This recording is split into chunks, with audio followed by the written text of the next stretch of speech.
दिल्ली की सरकार से कहा कि भाई ये अवैध कब्जा उत्तर प्रदेश की जमीन पर मत करो, मत करवाने दो। लेकिन जब ये नहीं माने, उन्होंने कोई सहयोग नहीं किया, तो बहनों और भाइयों, मुझे उत्तर प्रदेश से अपना बुलडोजर भेजना पड़ा था और बुलडोजर भेज करके मुझे फिर वो पूरी जमीन खाली करवानी पड़ी थी। और मैंने कि उत्तर प्रदेश में कानून व्यवस्था ठीक हुई है कि नहीं हुई है, लेकिन अगर योगी जी सही कह रहे हैं, उन्होंने ये भी कहा कि उत्तर प्रदेश में उन्होंने सभी गैंगस्टर्स का सफाया कर दिया है। अगर ऐसा है तो मैं योगी जी से कहना चाहता हूं कि दिल्ली की कानून व्यवस्था अमित शाह जी के अंडर में सीधे आती है। अमित शाह जी देश के गृह मंत्री हैं और दिल्ली की कानून व्यवस्था, दिल्ली की सुरक्षा, दिल्ली के लोगों को एक सुरक्षित जीवन देना, ये अमित शाह जी की सीधे जिम्मेदारी है। अगर योगी जी कह रहे हैं जैसे कि मैंने यूपी की कानून व्यवस्था ठीक कर दी, तो मैं उनसे निवेदन करूंगा कि आप अमित शाह जी को थोड़ा बिठा के समझाइए कैसे कानून व्यवस्था ठीक में नहीं रहना चाहते, क्योंकि दिल्ली की आम आदमी पार्टी की सरकार ने उन्हें बुनियादी सुविधाओं से वंचित किया है। आपने देखा होगा, ये सरकार जो आम आदमी पार्टी की पिछले 10 वर्षों से दिल्ली की जनता के साथ यहां पर धूर्ततापूर्ण व्यवहार कर रही है, इस सरकार ने, अरविंद केजरीवाल एंड कंपनी ने अपने गुरु स्वर्गीय अन्ना हजारे को भी बेवकूफ बनाया था, उनको धोखा दिया। अन्ना हजारे को धोखा देने के बाद इस सरकार ने जो बातें कही थी जन लोकपाल लाने की,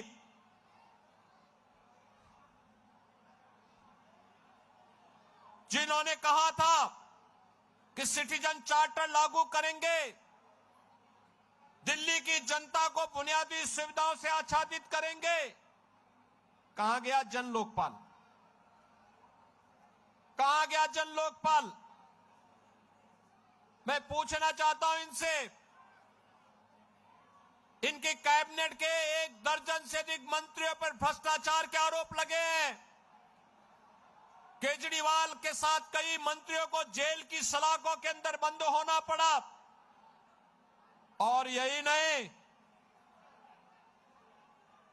इन्होंने कहा था लोकसभा चुनाव में, लोकसभा चुनाव के समय इन्होंने कहा था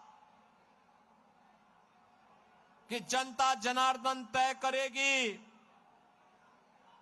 मैं जनता की अदालत में हूं। और उस समय इन्होंने कहा था कि जनता तय करेगी कि मुझे इस्तीफा देना है कि नहीं देना है।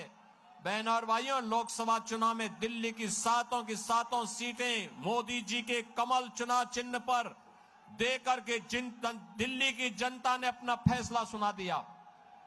लेकिन बहनों और भाइयों, न तो यह केजरीवाल एंड कंपनी, न तो जनता जनार्दन से किए हुए वादे पर अक्सरशः सही उतर पा रही है और नहीं बुनियादी सुविधाओं को देने में ये सफल नहीं है, बल्कि दिल्ली के अंदर अराजकता को बढ़ावा देने का काम इन्होंने किया है। आप सब जानते हैं, दिल्ली के अंदर जामिया मिलिया के आसपास सैकड़ों एकड़ लैंड उत्तर प्रदेश सरकार के सिंचाई विभाग की है।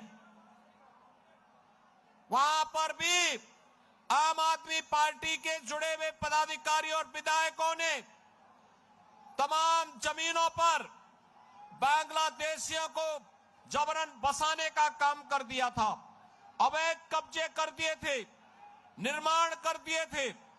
मैंने कई बार दिल्ली की सरकार से कहा कि भाई ये अवैध कब्जा उत्तर प्रदेश की जमीन पर मत करो, मत करवाने दो। लेकिन जब ये नहीं माने, उन्होंने कोई सहयोग नहीं किया, तो बहनों और भाइयों, मुझे उत्तर प्रदेश से अपना बुलडोजर भेजना पड़ा था और बुलडोजर भेज करके मुझे फिर वो पूरी जमीन खाली करवानी पड़ी थी।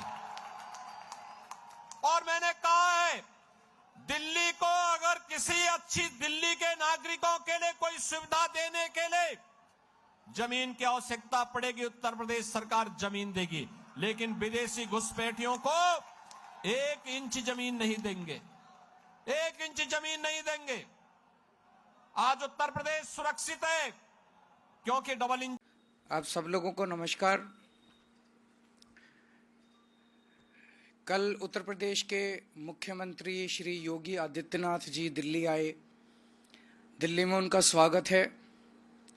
दिल्ली दिल वालों की है, सबका स्वागत है। पूरे देश में कोई भी आए उनका हम तहे दिल से स्वागत करते हैं।